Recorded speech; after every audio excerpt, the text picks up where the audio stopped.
Hello and welcome to Evening Morning Guitars. It is the morning and the weather as usual is terrible, and we are drinking out of a Tyrell Corporation mug that my friend Johnny gave me for my birthday.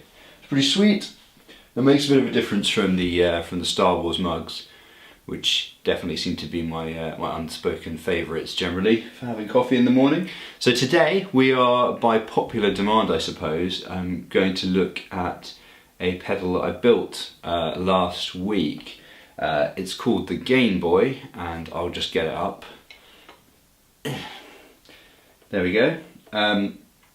So this is basically a, well, I should give you the quick background to this pedal is that my friend Johnny and I decided to start making some pedals. We had a couple of ideas that we're starting to work on. One of them is called the Atom Smasher. It's like a reverse delay, reverse reverb kind of machine. And the other one, that's using DSP, and the other one is fuzz pedal, because both of us use fuzz and really like fuzz, and we thought, well, maybe we've got something to add here. Maybe it'll just be another rubbish fuzz, but let's give it a try. And I came up with the name Game Boy because I wasted too much of my life making puns as a teenager. And this is basically the rough design I came up with on my lunch break for it. This pedal is actually not the Game Boy. I know it says it on it, but I at the same time was building a clone for myself of a Fuzz Factory and a Green Ringer style octave with PCBs I got off the internet, and I'll put a link in the description to those.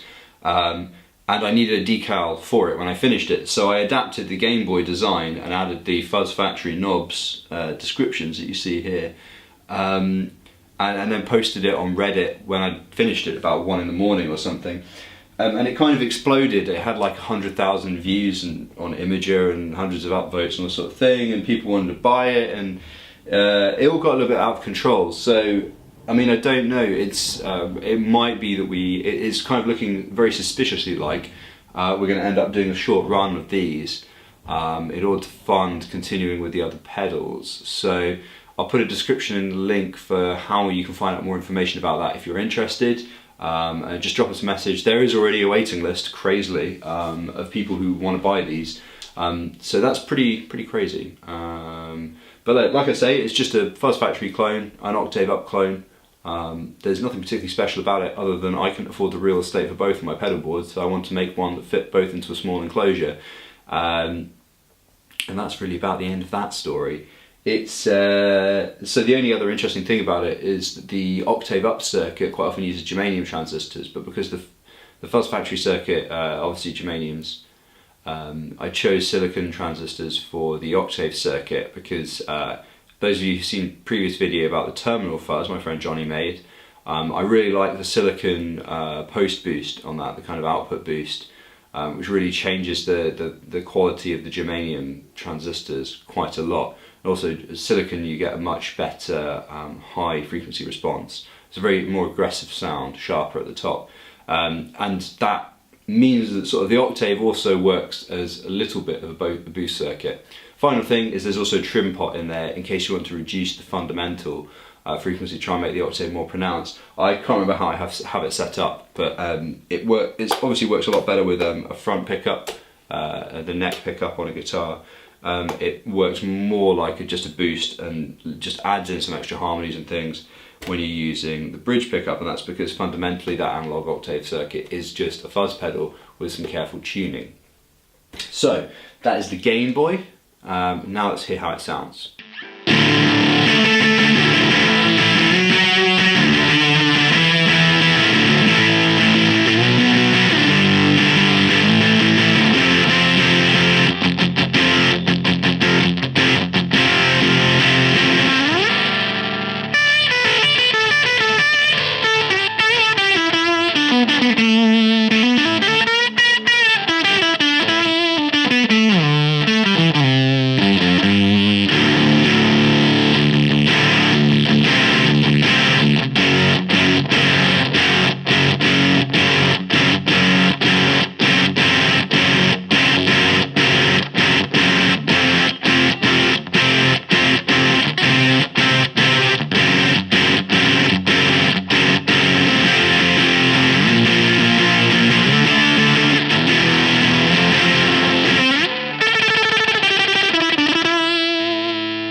So anyway, that was the Game Boy pedal. Let's just get it back up from over here.